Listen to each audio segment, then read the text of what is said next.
Ed Orgeron at LSU is 3-3 right now. They won a national championship 2 years ago, but the heat is on. Do you think he'll keep his job throughout the remainder of the season? I think it determined, Mark, by how well they do the rest of the year.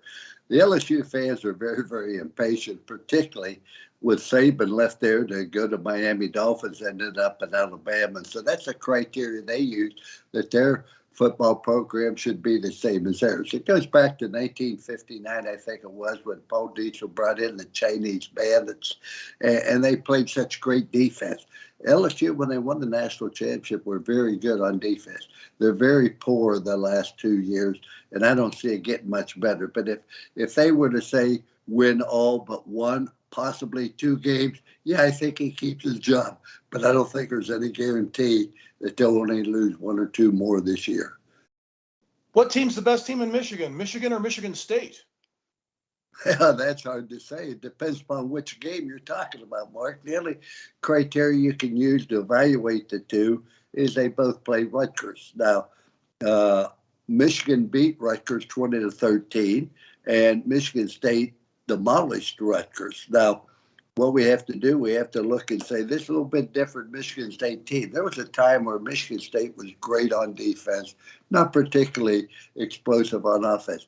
That's not the case this year. This Michigan State football team is for real. I had overlooked them preseason. I didn't think it'd be that good, but they have a receiver and running backs.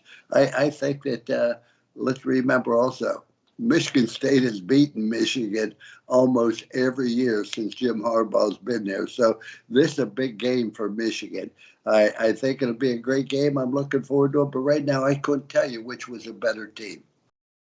After watching Texas and Oklahoma square off this past weekend, who should be the starting quarterback at Oklahoma, Spencer Rattler or Caleb Williams? I think you have to go with Spencer. And let me tell you the reason why, Mark. When you have a starting quarterback and he gets benched one game and the substitute comes in and plays well, it doesn't necessarily elevate him. You have to have it 1 or 2 more times. In 1977, Notre Dame opened up with Mississippi. The quarterback at that time was number 3, Joe Montana. They lost to Mississippi. They eventually went on to win the national championship. The following week, I think they played Purdue. They were behind at Purdue. Who comes in and saves them is Joe Montana. It happened one more time. Then and only then did they elevate Joe Montana to the starting position. I'm not saying that you need to wait 2 or 3 or 4 times, but I think you have to go according to what your heart feels. And there's no doubt about it. Oklahoma has not been an explosive football team. All of a sudden, they put up over 600 yards on the University of Texas. I think the players respond very well to the substitute, and there's a very good chance that he would end up being the starter before this year's over.